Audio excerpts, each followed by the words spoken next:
আপনার কি গার্লফ্রেন্ড ছিল না? ছিল ছিল প্রত্যেকটা মানুষেরই পাস্ট থাকে, আপনারও ছিল, আমারও ছিল। তাই বলে কি আপনি পাস্ট নিয়ে পড়ে আছেন? কি কেন বুঝেন না? তাকে ভালোবাসি, পছন্দ করতাম, তাই বিয়ে করেছি। তাকে ভালোবেসে আপনার বদ অভ্যাসগুলো চেঞ্জ করার চেষ্টা করেছি। ভালোবাসি। I love you. সরি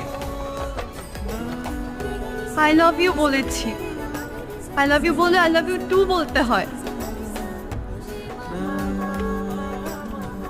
আবার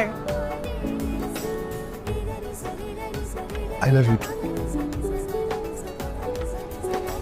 I love you too I love you two